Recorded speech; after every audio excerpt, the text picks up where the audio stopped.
What is going on, everybody, man? Welcome to another episode of the Coach Code podcast. I'm super excited today. We have a very very special human being on with us today. Somebody that has had a tremendous impact on my life. I know we've only been connected for a short period of time. However, just the transformation and the opportunity to work with Matt has been life-changing. And I know how it's impacting me and is allowing me to impact others. And I'm just super excited to have Matt on with us today. Matt, how are you? Good, John. Thanks for having me. By the way, it's impacting me too. So it's mutual. It's good. Mutual. Yeah, I think you find entertainment in our conversations. Yeah, no, not entertainment. Just depth and coolness. It's awesome. Depth and coolness. Yeah. I would love for you to kind of unpack your story a little bit. I know on the post and we'll put it in the show notes and everything, your bio and connections to you. But I would love for you to just kind of unpack your story. And I'll I was introduced to you through somebody that is a mutual friend. Yeah. And through conversation, he didn't even kind of recommend. He was just sharing his story and how the impact that you had on his life and on his kids' lives. And I was like, I've got to connect with this guy. Yeah. And dove into as much content as I could. Found your TED Talk and got a copy of the book. And so love for you to just kind of unpack it a little bit. Well, it's funny, John. Like, you never know how you get where you get.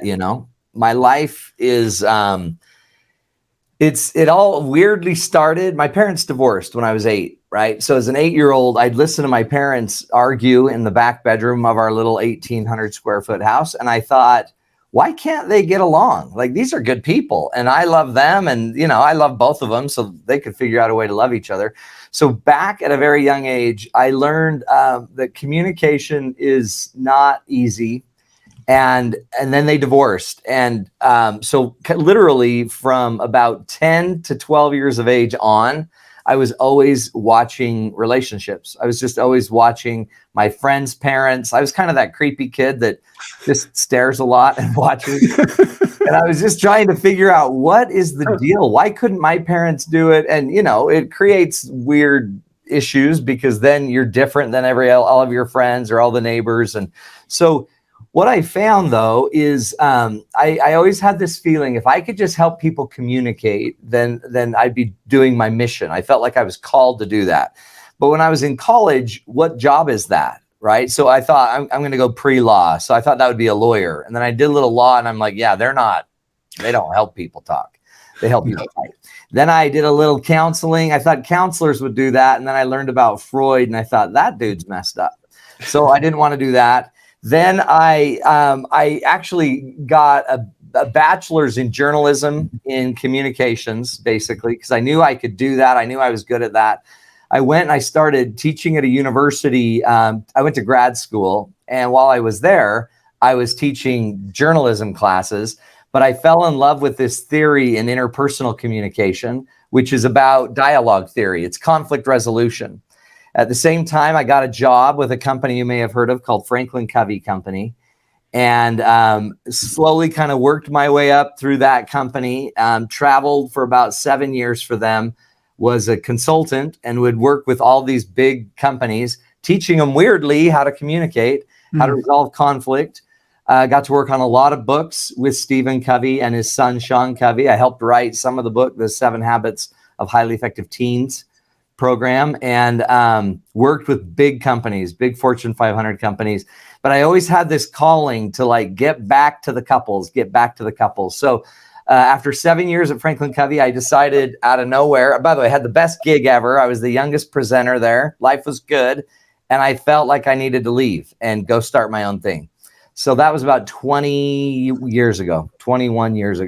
And I left, built my own company, started mediating divorces because I thought that would be fun. Like, what would be more fun than helping people that don't like each other to divorce? And what I would do is, as I was divorcing them, I'd start teaching them skills to make my life easier. I'd teach them all these communication skills. I had been finding and developing, and they learned to communicate. And as they were divorcing, they were the happiest couples you've ever seen. And I thought, let's not wait till people are divorcing. So after about 2 years of mediating, I started just working with couples. From that, I wrote a book, Starve Stuff, Feeding the 7 Basic Needs of Healthy Relationships. And then I've designed a dozen workshops or so. We're trying to put all of them online now. And I've built a pretty robust coaching program. And now I'm starting to coach coaches how to coach and just share the skills, basically. And from then, I've just been speaking and writing and doing events. And I love it. And it's fun because I feel like I'm in my calling. I'm where I'm supposed to be. And I've gratefully, blessedly been able to do it with my unique strengths, which is a little more humor, a little more fun. And then I eventually, just in all of this, decided to go get another master's, got a PhD in human systems and human and organizational systems. And now I just love what I do every day. Yeah. Get to meet people like you, John, and hang out. Great, awesome guy. Dude, I look forward to our conversations, and they're like you said, there's the humor in there, and just your way of kind of helping unpack kind of some self-awareness. Yeah. And really, allowing me to at kind of at my own pace, self-discovery and learn things about myself. This about me. I'm just trying to be the best version I can each and every day. And, how we came together, but how, the direction of things have been, I felt like it was supposed to be. And it's been really powerful. What for you with working with Covey, what were some of the things that still carry with you to this day with that relationship? Yeah, that was really cool because he's very guru-esque, and he passed away a few years ago. What a wonderful man, and literally was everything he purported, everything he taught. He was doing everything in his life to live. One of the things that stood with me, and again, I got to sit in his office and at times and meet and do meetings. But one of the things he's legitimately real. So he doesn't pretend to be anything. I had heard story after story, like he would go to a movie theater with his kids and he would, his back would hurt. So he would just lie down on the ground in the theater and just stretch his back, and nobody, and he'd get up with popcorn stuck to his bald head. And you're just like, Stephen, come on, man. But I sat in a meeting with him once where one of my jobs early on was to help the authors at Franklin Covey write their books. So I was in charge of book development and managing the teams that developed the books. And so I got pretty good at content development. And I was in a meeting once where I thought the authors tended to be, really high level consultants that were making awesome money. And then they'd get a book deal and get $500,000 from a big book publisher. But they need to use the money to get the book out. Right. And so I'm the guy that had to run the team. So I was getting frustrated because I wasn't getting enough money to get them the team to get the books out.